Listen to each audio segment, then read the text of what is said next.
Good morning students, welcome back in your SS class 10th। Students, हम political का second chapter federalism discuss कर रहे थे। Already हम इसके 3 पार्ट देख चुके हैं। Now this is the fourth part of this chapter. So students, सबसे पहले हम देखते हैं कि इस वीडियो के अंदर जो मेन कंटेंट है वो क्या डिस्कस करेंगे। तो जो कंटेंट है that is decentralization which is a unique experiment of power sharing in India. तो इस कंटेंट को हम यहाँ पर डिस्कस करेंगे। So students, now we will discuss about the concept of decentralization. Students, in the earlier part of the chapter we have discussed that federal government has 2 tiers or more than 2 tiers. ये हमने अपने chapter के earlier part में discuss किया था।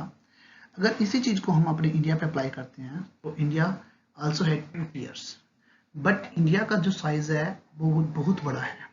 Means India is a very large country, it's a vast country.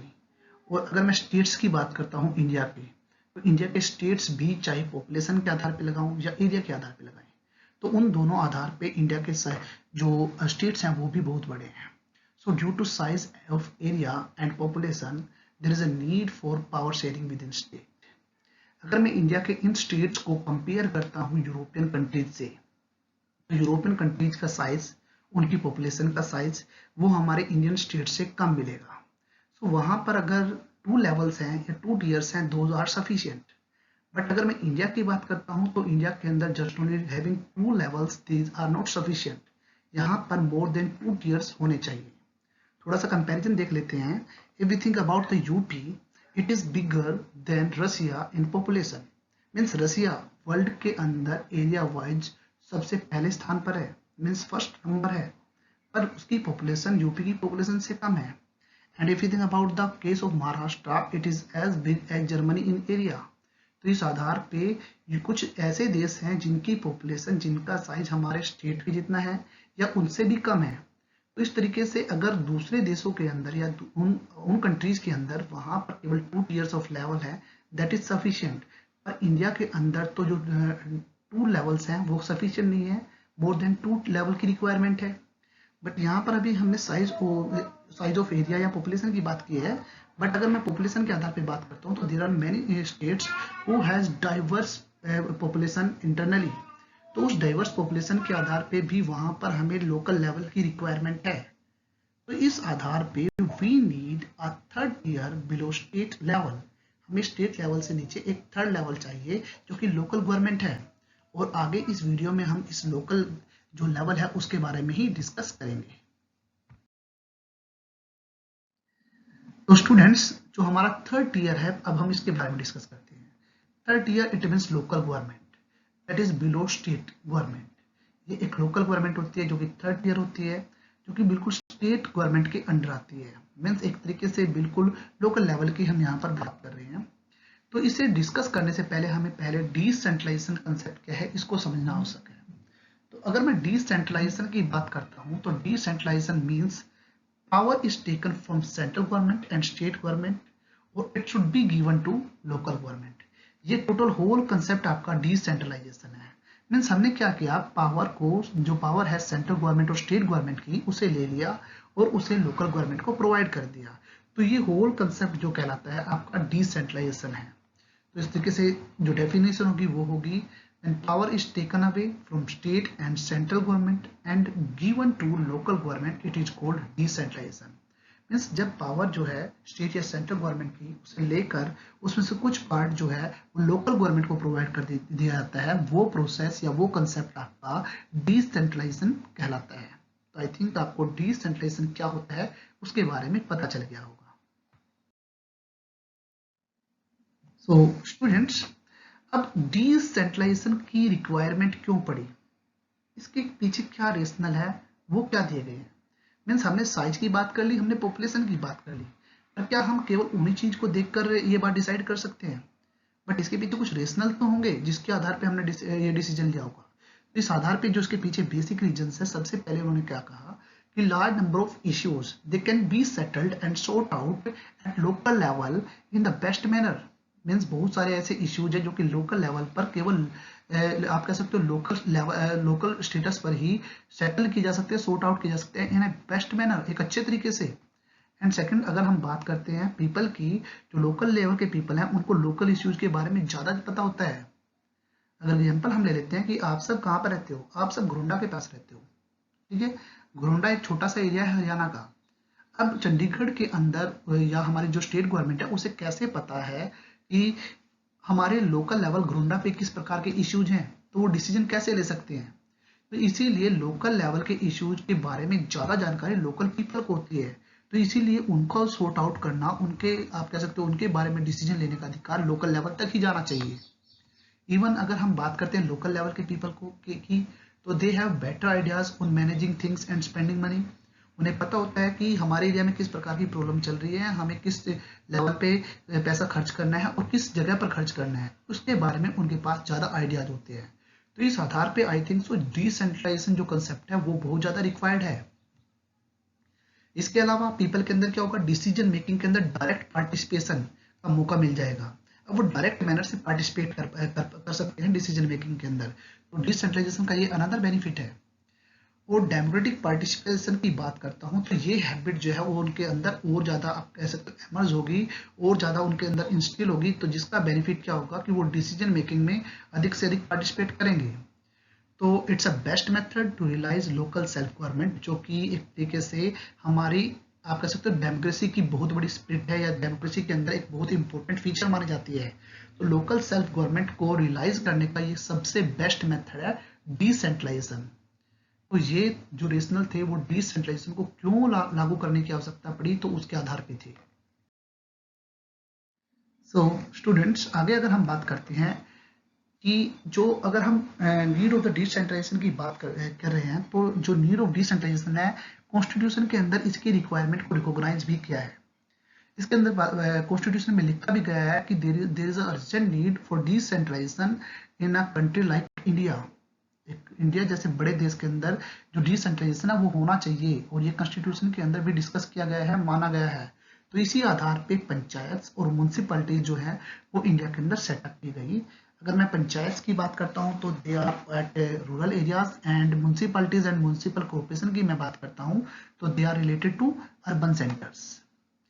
अब decentralization start कर दिया गया, but it has not so much effective. इसका इफेक्ट जो था वो इतना अधिक नहीं था, इफेक्ट बड़ा कम था, it is not so much effective. अब रीजन क्या है इसके, सबसे पहला रीजन है कि डायरेक्टली अंडर स्टेट गवर्नमेंट था ये।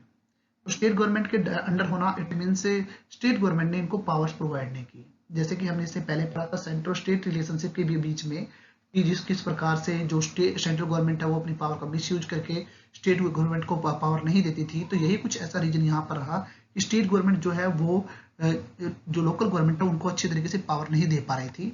सेकंड, अगर मैं इलेक्शंस की बात करता हूँ तो दे वर नॉट हेल्ड रेगुलरली, वो भी अच्छी तरीके से नहीं हो रहे थे, मीन्स रेगुलर मैनर से हेल्ड नहीं किए जा रहे थे।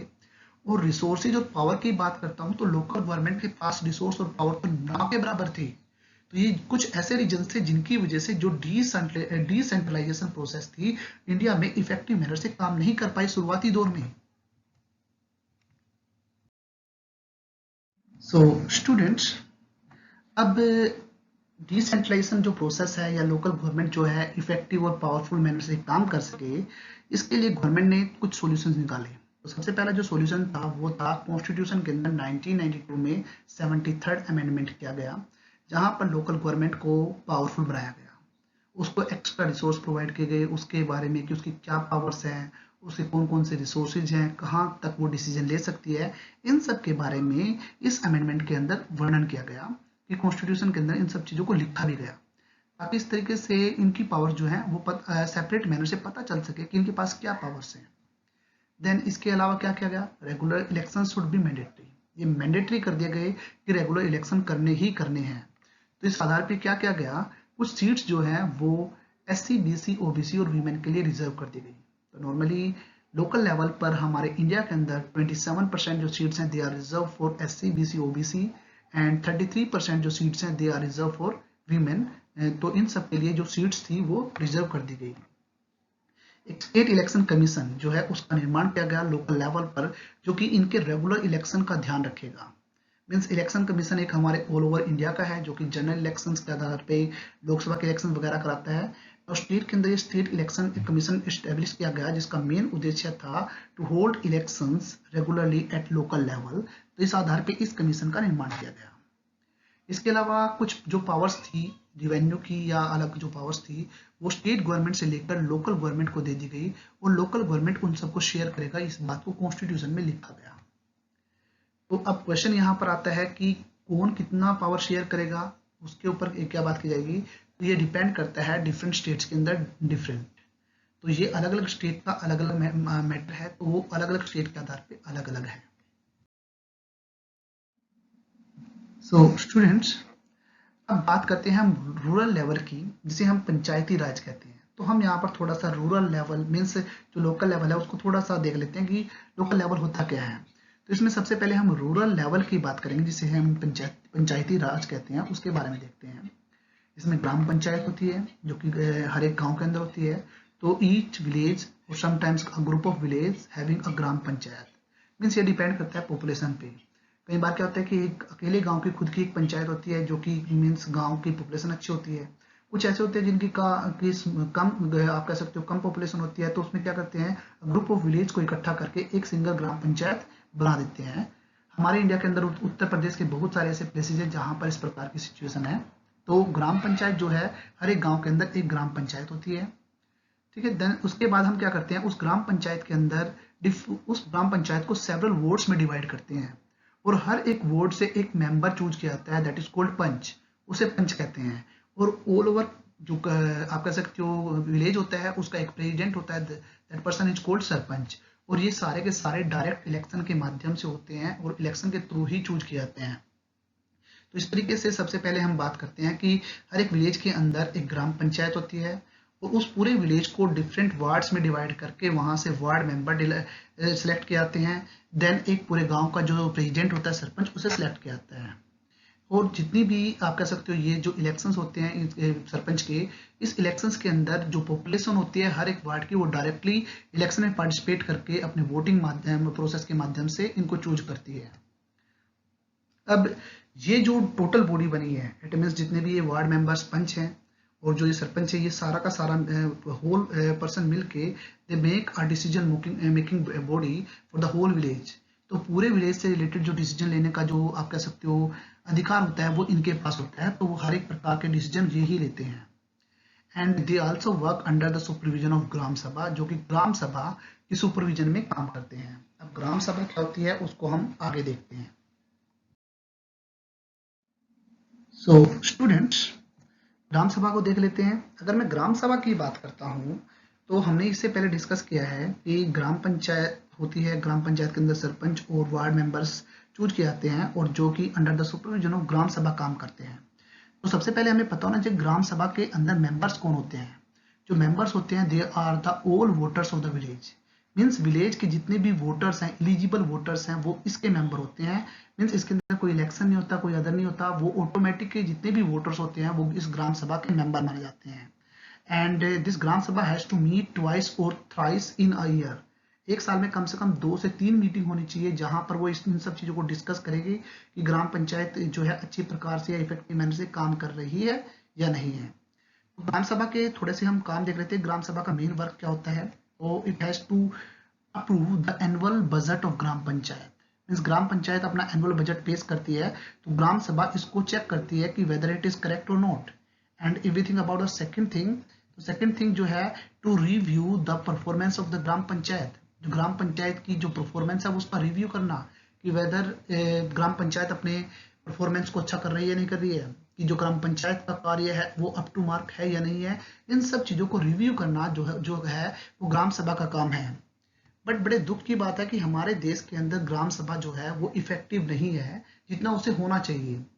अब इसका कारण बहुत सारे हो सकते हैं। इसका कारण सबसे पहले ये है कि ग्राम पंचायत की ग्राम सभा की जो मीटिंग की हम बात कर रहे हैं कि twice and thrice in a year, वो कभी नहीं होती। सेकंड थिंग, बहुत सारे जो व्यक्ति हैं उनको इस बारे में पता ही नहीं है कि ग्राम सभा के मेंबर्स कौन है। तो इन सब चीजों के आधार पे जो ग्राम सभा है इफेक्टिव मैनर से काम नहीं करती। सो स्टूडेंट्स, अगर मैं रूरल लेवल की बात करता हूँ तो रूरल लेवल पर जो ये लोकल गवर्नमेंट का स्ट्रक्चर है वो डिस्ट्रिक्ट लेवल तक जाता है। तो नॉर्मली सबसे पहले हम पहले ग्राम पंचायत की बात की, अब हम थोड़ा सा ब्लॉक लेवल पे चलते हैं। तो ब्लॉक लेवल पर ब्लॉक समिति, पंचायत समिति या मंडल होता है। Few gram panchayat group together and they form panchayat समिति, you can say ब्लॉक समिति और मंडल, तो वो मंडल बनाते हैं। And the members are elected by the panchayat members, और इसके जो मेंबर्स होते हैं वो पंचायत मेंबर के द्वारा इलेक्ट किए जाते हैं। And if you think about the जिला परिषद, तो जिला परिषद के अंदर जो इलेक्टेड मेंबर्स होते हैं वो नियर अबाउट एमपी और एमएलए लेवल के आधार पे होते हैं। मीन्स इसके जो जिला परिषद का जो मेंबर होता है वो उसकी जो पावर होती है नियर अबाउट एमपी या एमएलए लेवल के अकॉर्डिंग होती है। तो उस आधार पे जो इसका पॉलिटिकल हेड होता है that person is called chairperson. अब जिला परिषद क्या होता है, कुछ फ्यू ब्लॉक समिति आपस में मिलकर एक डिस्ट्रिक्ट लेवल पर जिला परिषद बनाती है। इस डिस्ट्रिक्ट लेवल पर एक लेवल बनाती है दैट इज कॉल्ड जिला परिषद। तो ये ब्लॉक समिति मिलकर इसका निर्माण करती है, और जो इसका पॉलिटिकल हेड होता है वो एक तरीके से चेयरपर्सन ऑफ द जिला परिषद माना जाता है। और वो उसी तरीके से जैसे कि एक एमपी और एमएलए चूज होता है, इसी तरीके से ये व्यक्ति चूज किया जाता है। So students, now we will discuss about urban centres. तो अगर मैं अर्बन सेंटर की बात करता हूँ तो लोकल गवर्नमेंट के अर्बन सेंटर को दो पार्ट में डिवाइड किया है। For the small town it is municipalities, and if you think about the big cities it is municipal corporation. तो जो म्युनिसिपैलिटीज और म्युनिसिपल कॉर्पोरेशन है इनको अर्बन के लेवल के अंदर लोकल लेवल पर दो पार्ट में डिवाइड किया गया है। And if we think about the controlled, तो it is controlled by the elected body of the people representative. Means people ने जिन व्यक्तियों को चूज किया है, इलेक्ट किया गया है, उनके द्वारा इसे कंट्रोल किया जाता है। और जो political head of the municipal parties होता है that is called municipal chairperson. And if you think about the political head of the municipal corporation it is called mayor, तो वो मेयर कहलाता है। तो उस तरीके से ये जो इसका मेन काम होता है कि अपने एरिया के अंदर किस प्रकार से काम करना है, क्या वहाँ के लोकल इश्यूज हैं, क्या वहाँ की प्रॉब्लम्स हैं, उन सबको सॉर्ट आउट करने का काम होता है। और जो म्युनिसिपालिटीज मीन्स जो कि स्मॉल टाउन के लिए होती है, उनका जो पॉलिटिकल हेड होता है वो म्युनिसिपल चेयरपर्सन कहलाता है। और अगर मैं म्युनिसिपल कॉर्पोरेशन की बात करता हूँ तो उसका जो पॉलिटिकल हेड है वो मेयर कहलाता है। सो वेल स्टूडेंट्स, कुछ अदर फैक्ट्स देख लेते हैं लोकल गवर्नमेंट के बारे में। If we think about the experiment of this, so it's a very largest experiment for our India. Reason क्या है, नॉर्मली ऑल ओवर इंडिया के अंदर, ऑल ओवर कंट्री के अंदर there are 36 lakh elected representative and which are more than the population of many countries. तो इस आधार पे ये एक लार्जेस्ट एक्सपेरिमेंट माना जाता है।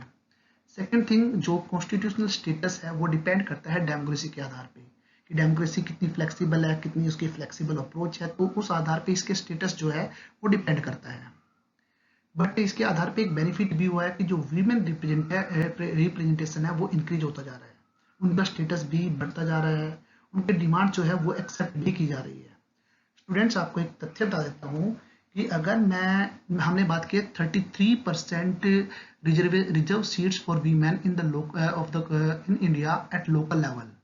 बट अगर मैं लोकसभा की बात करता हूं तो वहां पर इसका ये लेवल नहीं है।